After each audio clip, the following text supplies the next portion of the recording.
Гэрэлт амьд яриа.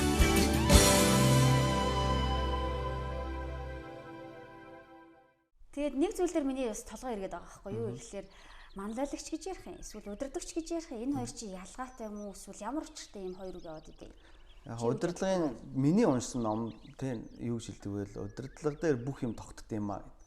Би бол юу гэж бодож байвал манлайлна гэдэг бол удирдагч хүний зүгээр нэг чанар юм уу гэж бодож байгаа шүү дээ. Хамгийн чухал юм тийм хамгийн том ойлголт нь удирдлага юм бол гэж бодож байна л та. Тэгэхээр үзэгч таны гэрэл нэвтрүүлэгт дахин урьж байна. Өнөөдрийнхөө дугаараа бид нэр манлайллын тухай ярилцгаална. Их эзэн Есүс Христ маань биднэрт юу гэж хэлсэн байдаг вэ гэвэл миний харанхууд та нарт хэлсэн үгийг гэрэлд гарган яриа гэж хэлсэн байдаг. Тэгээд Есүс тэгчдийн ойлголтоор те Христийн сургаалын ойлголтоор удирдлага гэдэг ойлголт их өвөрмөц ойлголт юм шиг те энэ харагддаг л да энэ тэнд. Тэгэхээр хэдүүлээ энэ тухай ярилцсан манай нэвтрүүлэл маань зочин ирсэн байгаа те. Тэгэхээр таны ирсэнд маш их баярлалаа. Баярлалаа танд урилга. Тэгэхээр удирдагч та тий ялангуяа удирдлагын чиглэлээр тий менежментийн удирдлагын чиглэлээр ингээд сургууль төгссөн магистр 2-2 магистр хамгаалцсан юм хүний хувьд бол тодорхой хэмжээний энэ талаар мэдлэгтэй бодож явсан зүйлтэй болоо гэж бодож байна л да. Тэгэхээр ер нь өнөөдрийн нийгмийн миний ихний асуух гэж асуулт. Ер нь өнөөдрийн нийгэмд удирдлага дутаад байна уу? Манлайлал дутаад байна уу? Та юу гэж дүгнэв? Энэ хоёрын хооронд ер нь хэр ойлголтын зөрүү байдаг бол таны бодлоо. Тэг үнийг л сайн мэдэхгүй байна. Зүгээр яг чиний сая хэлсний дагуу тэр удирдагч хүний нэг одоо шин чанар бол манлайлах. Тийм шин чанар удирдагч хүн дотор өөр шин чанар дотор ороо явчих. Тийм өөр онцлог ялгаануудаас байгаа шүү дээ. Тийм аа. Тэгэхээр нэг шинж нь бол англиараа бол leadership буюу тийм манлайлал гэж манай хорчлоод байгаа шүү дээ. Аа лидер гэдэг нь бол удирдагч гэж яваад байгаа тийм ээ. Тэгэхээр бол манлайлагч удирдагч гэдгийн хооронд би нэг тийм одоо ялгаа болж харахгүй байгаа. А зүгээр яг тэр шин чанаруудын хувьд бол яг тийм одоо өөр зүйлүүд байдаг. Тийм бас хүмүүс яаж харж байгаагаас шалтгаалж байгаа. Би болохоор одоо жишээлбэл удирдагч гэхээр гэр бүлийн гишүүн бүр удирдагч байх ёстой гэж тэгэнгүүт миний толгой ирэх гэж байгаа байхгүй. За яг хуу би гэхдээ тэрийг чи одоо галтгооныхоо удирдагч байна. Ээж удирдагч байна гэж би ойлгохгүй байгаа. Аав нь болохоор зэрэг зургт үздэг удирдлагын удирдагч. Би тэрийг болохоор юу гэж ойлгож байгаа гэхээр би зүгээр өөрийнхөө хийж байгаа зүйл дээр л манлайлал гаргах ёстой болоо. Тэрнээс ч би бол гэр бүлдээ их заавал удирдагч байх гэд тий байр суурь боловсруулах шаардлагагүй юм болоо гэж ойлгоод байгаа байхгүй юу. Тий ер нь ингээд бидний ойлголтоор ялангуяа тий монголчууд юм ойлголтоор дарга хүмүүсийг бүгдийг удирдагч гэж ойлгоод байдаг. Бүх дарга. Юу л хариуцж чинь ямар нэг юм хариуцчлаа байвал юм л хариуцлаа. Тэгээд тэн дээр бол яг жинхэнэ одоо зөрүү нь гарч ирж байгаа байхгүй. Дарга хүн болгон удирдагч биш шүү дээ. Удирдлага гэхдээ удирдагч байх ёстой үстэй болно. Удирдагч байх ёстой. Тэгвэл удирдагч байна. Удирдлага гэдэг зүйл чинь ерөнхийдөө бол нөлөөлөл гэсэн үг байхгүй юу? Нөлөөлөл. Одоо мундаг том дарга байлаа гэх тээ. Одоо ажилчтай нөлөөлдөг үү? Зүгээр одоо тушаадаг. Одоо жишээлбэл YVM гэдэг одоо байгууллага байгаа шүү дээ. YVM-ыг үндэслэн байгуулагч Лорен Канехам гэж хүн байгаа тий. Тэр хүний хэлсэн нэг үг байдаг байхгүй. Тэр юу гэж хэлсэн байдаг гэхээр та эрх мэдлээ ашигла тэгвэл та нөлөөлөл алдна.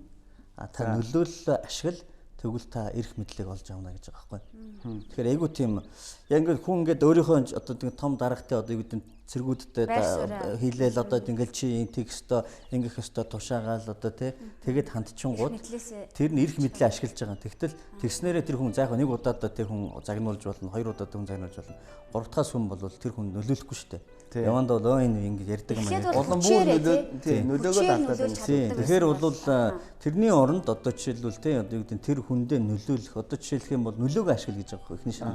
Тэрний үсэн гэхээр одоо жишээлбэл хитэд одоо би амьдрал ахуйд нь санаа тавьдаг би тэр хүнийг мэддэг ямар хуу асуудалтай байдаг уу ямар хуу одоо зан чанартай давуу тал нь юу сул тал нь юу тэрийг мэдж байгаа үед бол би хэлнэ шүү дээ за хитэ чиний үед бол үнэхээр ийм чухал би ажлыг чам даатгах гэж байна чинийг ингэж хийвэл болох байхаа гэхдээ би чам бүх эрх мэдлийг өгч байна чи өөрөө хийгээрэй гэд ингээд итгэл хариуцуулаад өгсөн дараагаар тэр хүн бол яг дахиад ямар ч юм хэлсэн бэ хитэн цаг шаардлагатай ажил хийх шаардлагатай ч байгаагүй тэр хүн бол яг тэр нөлөөнд автаж байгаа байхгүй. Тийм учраас ер нь удирдлага гэдэг бол одоо бусдаар бусдад нөлөөлж тэр зорилгодоо хүрэх одоо бусдад нөлөөлж тэр одоо яг хамтын зорилгод хүрэхэл ийм л асуудал. Тэгвэл бүх дарга нарыг за ямар ч хамаагүй юу ч удирддаг байх хамаагүй бүх дарга нарыг ийм нөлөөлөх чадвартай байх хэрэгтэй л гэж тайлбар. Тийм тэгэхээр ерөөсөө нөлөөлөх чадвар дээр л одоо нөлөөлнө л гэдэг маань өөрөө удирдна л гэсэн үг байхгүй. Одоо жишээлбэл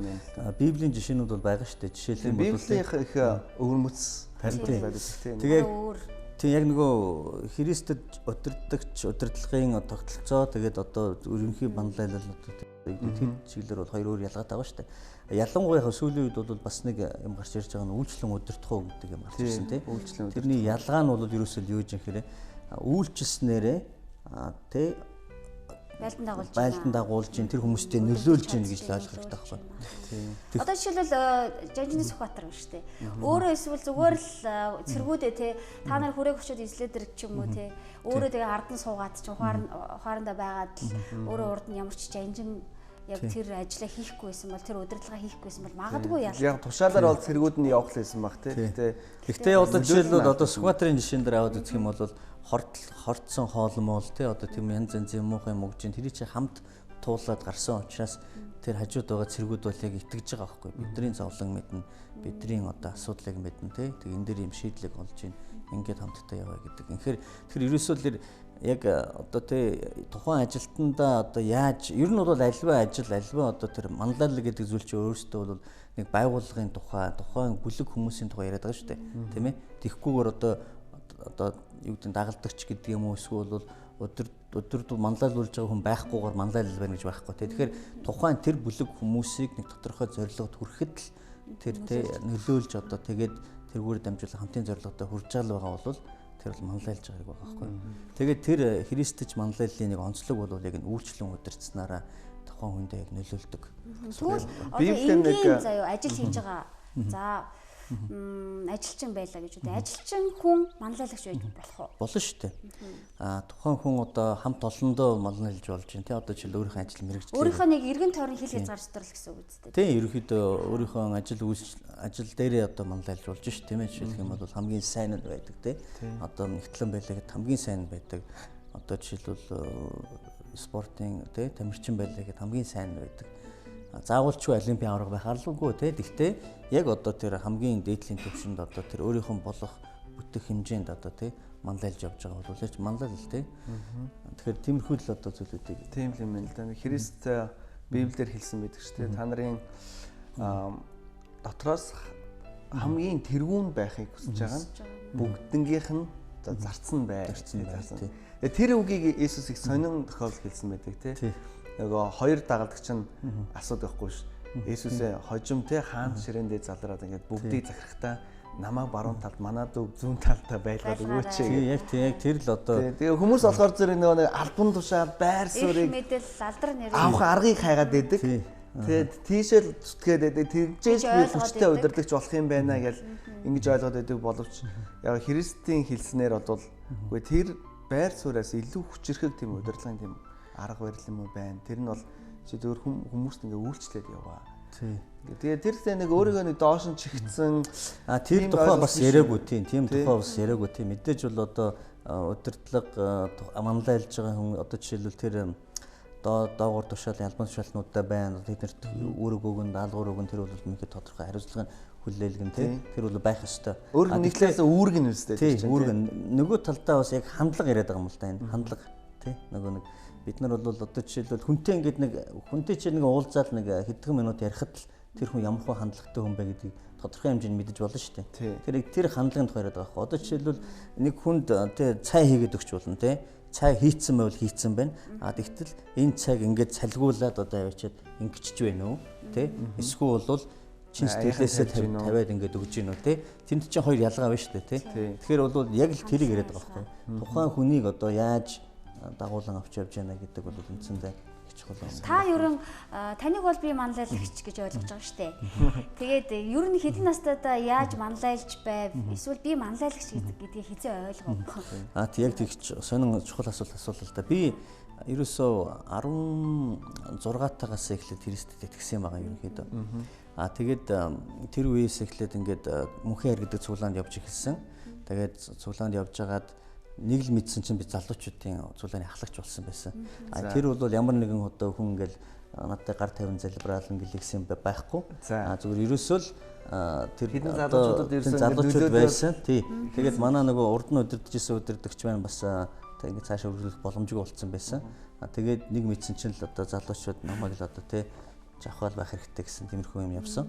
Тэгээд байх юм бол бид нэр дармаа. Тэгээд ерөөсөө тэргүүрээ би бүр чегэд байсан гэж боддог. Чегэд байжсэн чинь нэг хүн над дээр ирээд тэгж хэлсэн байхгүй. Тэгээд би одоо буцаж очисон чинь уучраа мэдэхгүй хэдэн залуучууд байжсэн. Тэгээд би өөрөө ороод тэгээд яг тэдний нэг л юм чинь тий. Тэгээд эхнээс нь хийж авсан. Тэгээд тэр чинь бол баг 97 оноос л доо. Тийм тэгээд 97 оноос эхлээл ингээл явсан. Тэгээд тэрнээс хойш бол ерөөсөө нэг ойлгосон юм нь ерөөсөө л ингээл яг залуучуудтай хамт ажиллаад тий тэдний зовлон бэрхшээл баяр хөөр бүх юм хуваалцаал тэгэл уйлахт нь уйлал нэгтний нэг л ингээд явах үед өөрөө ирэхгүй тэр нэг манлайлагч гэдэг зүйл бол тий зөвхөн одоо удирдахч гэдэг одоо юу гэдэг тэр тушаалаас илүүтэй яг нэг манлайлж тэр залуучуудаа нөлөөлж явсан байна гэдгийг ойлгосон байхгүй. Тэрнээс үүш л яг би залуучуудын төлөө одоо тий Монголын залуучуудыг илүү хөгжүүлэхийн төлөө чадах юм аа хийж байгаа л да. Өнөөдөр ч гэсэн ингээл YMCA гэл байгууллагыг би бас тэргүүлэл явж байгаа. Тэгээд тэр дотроо бол нэлээд олон залуучууд бас хамрагдаад явж байна. Тэгээд ерөнхийдөө бол яг энэ одоо үйл ажиллагаа маань өөрөө бол ерөөсөө л яг тэр залуучуудыг нийгэмдээ одоо нөлөөтэй тэгээд илүү хөгжсөн тийм залуучууд болгоход нь нэг ийм зөвөр сул зүйл юм уу эсвэл нийтлэг зүйл юм анзаарэгдээд байгаа нь өнөөдөр манай залуучууд ийм манлайллын тухай ярихаар ийм том хөдөлгөөн, том аян, том юм ихлүүлэх хэл нэг том юм л хийх гэдэг. Даацтай, далаацтай тийм даацтай, далаацтай олон хүмүүсийг хамруулж чадах тийм юм хийх гэл ингээл үзэл. Тийм хийж чадхааргүй улсууд нь заа бүр манлайлахаач бүр бодхооч болчоо тий. Ингээд зөв даваа шаардуулаа явж байгаа гэсэн тийм хандлага аюух байгаад ах шиг байгаа юм байна. Тэгэхээр тэр хандлага бол эрүүл биш хандлага л да. Энэ эрүүл биш үү? Эрүүл биш. Одоо та бол удирдахч гэдэг нэг ном байгаа шүү дээ. Тэр юу гэж хэлээ та бол удирдахч гэж хэлээд шүү дээ. Хүн болгон тийм үү. Тэгэхээр энэ дээр бол зүгээр нэг юм бодох хэрэгтэй юм л да. Тухайн хүн бол яг өөрийнхөө одоо хүрх хэмжээнд тэр нөлөөлөх хэмжээнд нөлөө үзүүлж болно шүү дээ, тийм ээ. Одоо сайн хоол хийдэг хүн байл гэж бодлоо, тийм. Тэгэх юм бол одоо сайн хоол хийснээрээ тэр одоо юу гэдэг ойр орчинд байгаа хүмүүстэй тийм сайнаар нөлөөлж байна тийм үү хоолороо дамжуулж тийм хоолороо дамжуулж үйлчилж байна гэдэг ч юм уу. Тэгэхээр яг иймэрхүү одоо тэр нэг юу гэдэг өөрийгөө голох, өөрийгөө одоо доор тавих тэгээ бас нөгөө талдаа тэр нөгөө нэг эрүүл биш хандлага нь бол одоо тийм мөргөн хэмжээтэй юм хийх тэгжиж л одоо тэ илүү их одоо танигдах ойлгодох гэсэн юм байдаг.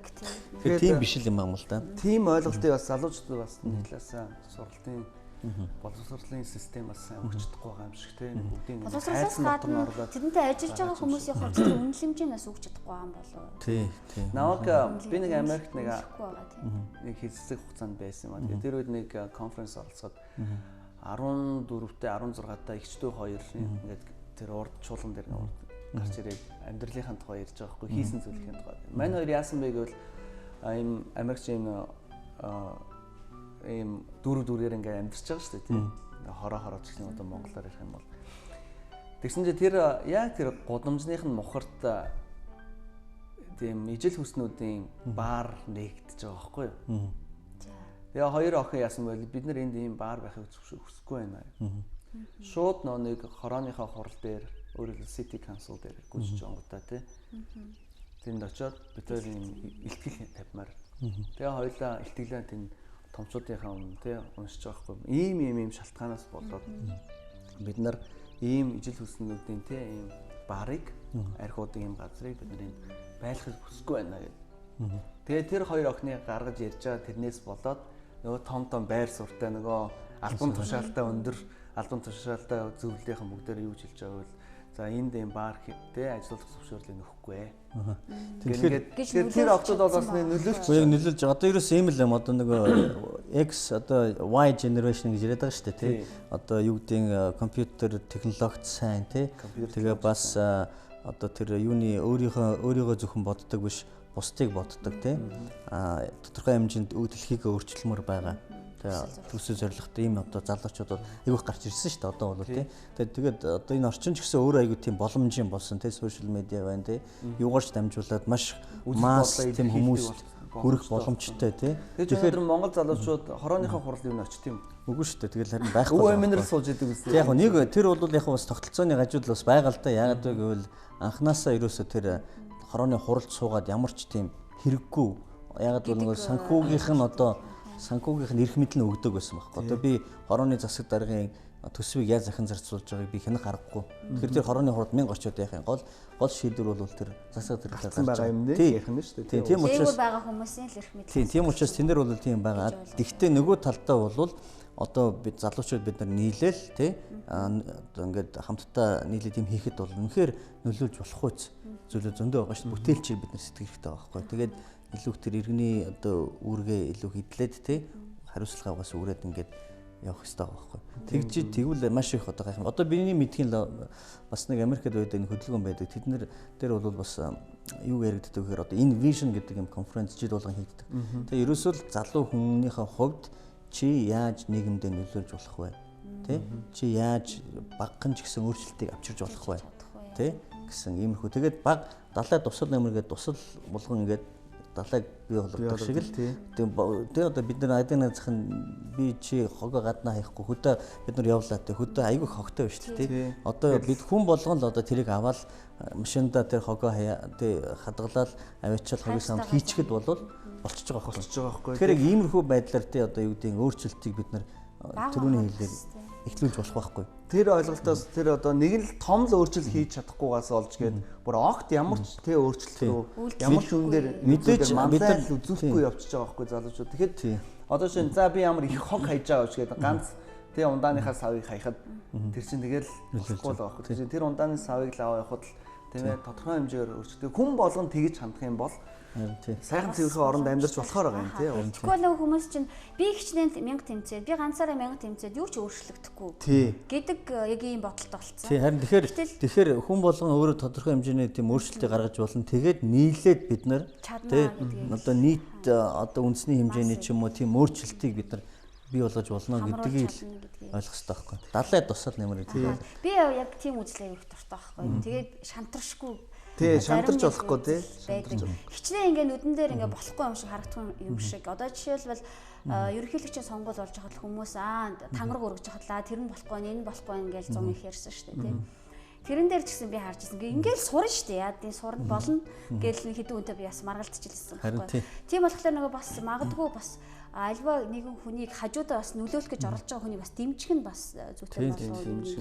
Тийм тэгээд одоо жишээлбэл урд нь бол авилгал гэлтэй ярихад бол за одоо энэ хүн болгон хийдэг Монголд одоо өнөдөр тий эмчээс ахгуулаа тий тэгээд цэцэрлэгийн багш хүртлээ тий ингээд явцсан байгаа тий ерөөсөө бид нар хийвч хийж чадахгүй гэжсэн. Одоо бол нэг үеийг бодвол ингээд авилгалын хэрэг өсөх өгдөө тий тодорхой хүмүүс нь шидэглээ хүлээгээд ингээд явж штэ.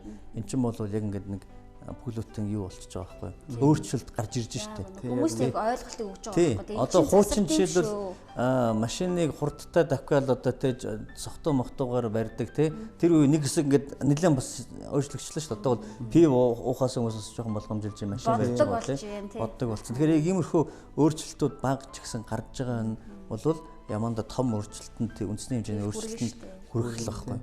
Тэгэхээр бид нар тийм дээр илүү анхаарах хэрэгтэй.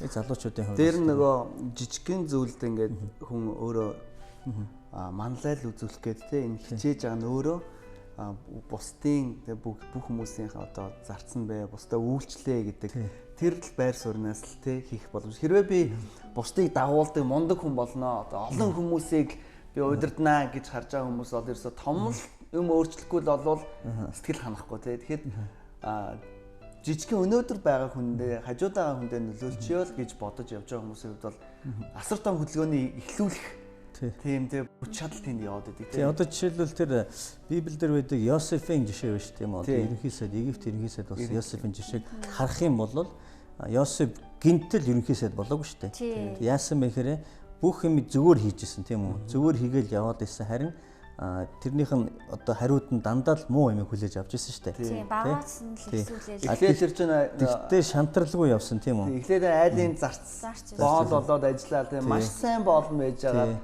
Тэрнээсээ хил сэргээр гүтгэгдээ шоронгийн хоригдлуулаад тий шоронгийн хоригдл маш сайн шоронгийн хоригдлуулдаг бас тий. Тэгээд захирагчийн одоо тий итгэлийг хүлээгээд тийм үү. Тэгээд сүүлд нь тий одоо юу гэдэг хаанд зүүдийн тайлж өгснөөрөө дамжуул туслаад тэгээд хаан дээр очиод яасан чинь бас ахаад тийм үү гүтгэгдээд ингээ буцаж байгаа тийм үү. Тэгсэн ч гэсэн эцэст нь бол тэр бол одоо үндэстэн өөрчлөлттэй одоо зөвхөн Египт битгийл Израиль одоо өөр одоо тэр ойр хавийн бүх үндэстнүүдийг өсгөлөнгөөс аврах тийм хэмжээнд хүрсэн. Тэгэхээр ерөөсөө бас нэг юм бодож штэ юм. Энэ ингээд багч гэсэн зүйлээр итгэмжтэй байх тухай яриад штэ тий. Тэгсний дараагаар бол яг цаг нь болонгууд ийм том одоо өндөр хэмжээний удирдлагад орох тий тэр хэмжээнд хүрж байгаа байхгүй. Цаг нь болоогүй үед хүнд ингээд юм өгчхөр хэцүү байхгүй. Тэр чинь нөгөө ажиллаж боловсруулж ийж залгих ёстой шүү дээ. Тэгэхээр тийм бас хүмүүс ингэж хүлээж авч болж шүү дээ. Альва нэг юм хийх гэхлээр л болдгоо. Яг тэр үед нь за миний цаг болоогүй мэн гэж ухарчдаг ч юм уу. Ахаал нэг юм хийх гээл үзлээ. Дахиад өмнө нь хаалт ирэнгүүт за миний цаг болоогүй мэн гэж дахиад шантардаг шүү дээ.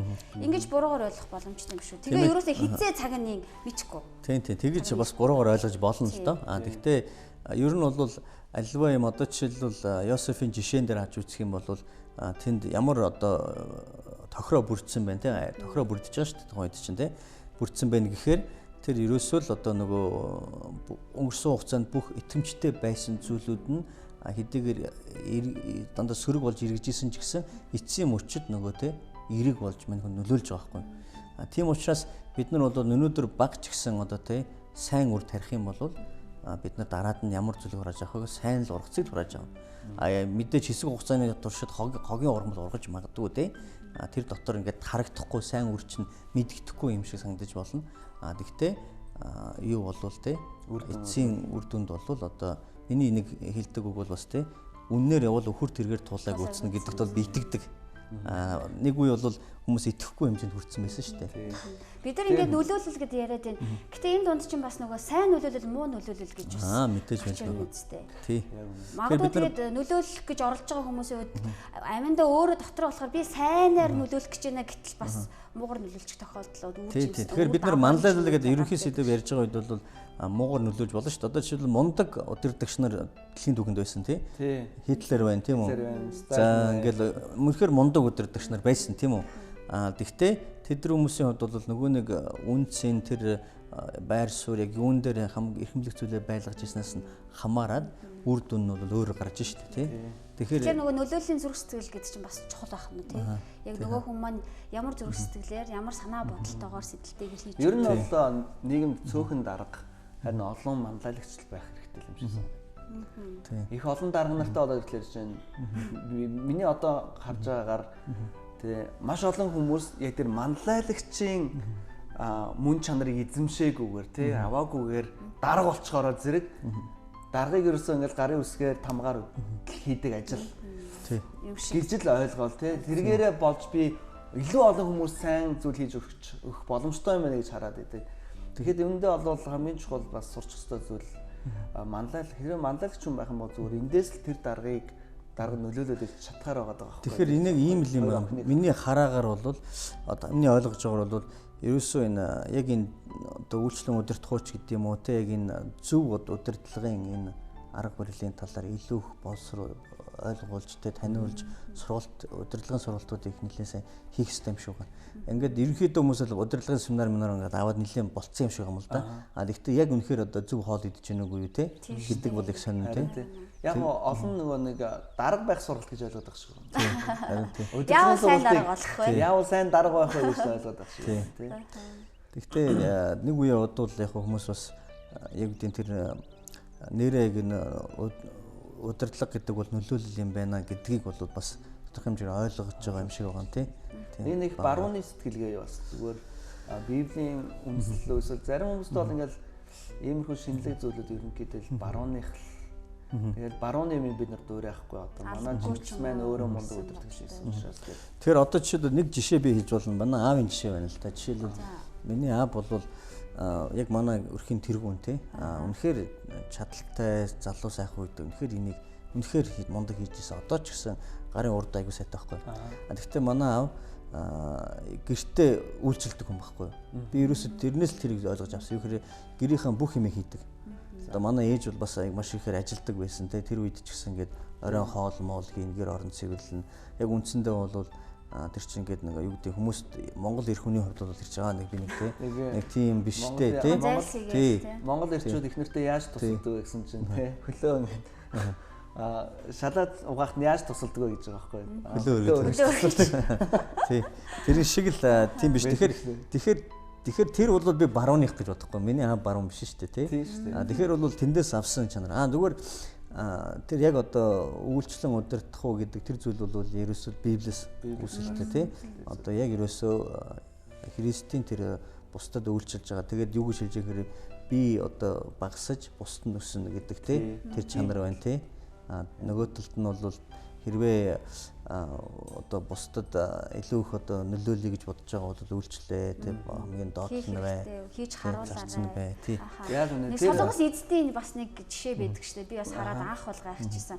Дараа нь ерөн айлч газар нь орсон. Ерөөсөө эзэдүүд нь ерөөсөө үүдэн дээрээ өөртөө яг ухтаад ч юм уу тийм үйлчлээд хамгийн түрүүнд нөгөө хүнээ ухтаж аваад хүлээж авч үйлчлдэг.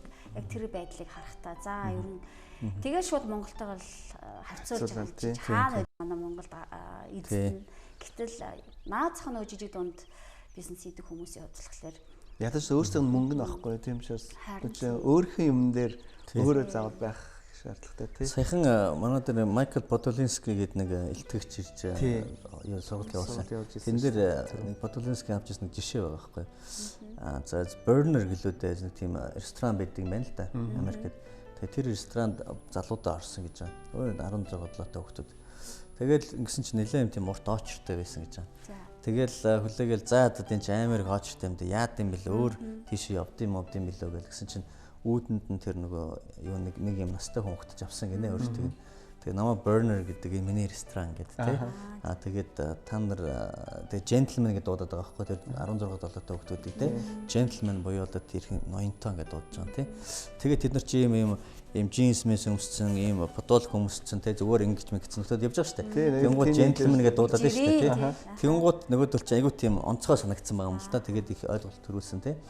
Тэгээд юу гэж хэлжсэн бэ гэхээр тэр тэгээд юу гэсэн хэрэг за манай хоол арай гараагүй нэг нэлээд ооч хэрэгтэй удахын те та нар одоо те манай энэ ойрхон нэг юм снак бар буюу те одоо тэр бичэмэч авчих тийм газар байгаа те та нар тийшээ очиод нэг хэсэг нь суугаад нэг нь тэндээс юм худалдаж аваад та нар тэр хоол болохоос өмнө жоохон тэрийг идэж жагаад тэгээд хоолоо болонгойлохгүй юу захиалахгүй. Тэгээд энэ дэр хоёр юм сурсан гэж юм л. Нэгдүгээрт нь яаж хэрхэн одоо бараа бүтээгдэхүүнийг борлуулах вэ те снэк бар мэдээж өөрсдийнх нь тэндээс бол одоо бүтээгдэхүүн авчих чинь тий. Нөгөө талдаа одоо тий үйлчлэгээ үзүүлчих чинь тийм үү очтой тий. Тэднийг сайхан хүлээж аваад суулгаад тэгээд дараа дахиж ирэх тийм сэтгэлийг төрүүлж штэ тий. Тэгээд ийм ингээд хоёр зэрэг хийчих тийм зүйл байна гэж байгаа байхгүй. Тэгэхээр энэ бол жинхэнэ тэр л одоо тэр бидний яриад байгаа нөлөөлөл удирдлагатай мандал байгаа байхгүй. Үйлчлэг тийм. Тэр зүйлийг яриад байгаа байхгүй. За маш их баярлалаа. Баярлалаа ярилцлаа тий өрнөлөө. Тэгээд тийм бидний нэвтрүүлгийн минь цагаас ингээд дуусчлаа л да. Тэгэхээр их сонирхолтой санагдсан байх гэж би бас үзэгчд тий хүмүүс маань үзэгчд маань их сонирхолтой санагдсан байх гэж бодож байна л да. Тэгэхээр та бүхэнд гэрэл нэвтрүүлэг хүрлээ. Тэгээ үнэхээр би залуучуудад ялангуяа тий өнөөдөр Монголын залуучуудад юу ч хандаж хэлнээр байгаа бол том юм хийх гэж хүсэн мөрөөдөж байгаа бол жижиг зүйлүүд дээрээ тий өөрөө манлайлагч байгаараа гэж уриалах байна. Түүнээс гадна хэрвээ танд асуух зүйл, ярилцах зүйл санаа бодол байгаа бол би та бүхний манайх руу эргэн хандлтын минь утас руу холбогдоорой. Тэгээ бид нар таны санаа бодлыг сонсоход үргэлж дуртай ах болно. Тэгээ анхаарал тавьсанд маш их баярлалаа үзэгчтэй. Баярлалаа. Шудраг миний сайн найз эрхчлөө хүч чадал тэгэл найдвар хайр Илгэмсэг, итгэгч бахархал инээмсэглэл, баталгаатай найдвартай хамгаалагч. Үннийг заавч өөр гэрэл Та Есүс Монгол хайртай. Есүс Монголд хайртай. Есүс Монголд хайртай. Есүс Монголд хайртай. Есүс Монголд хайртай.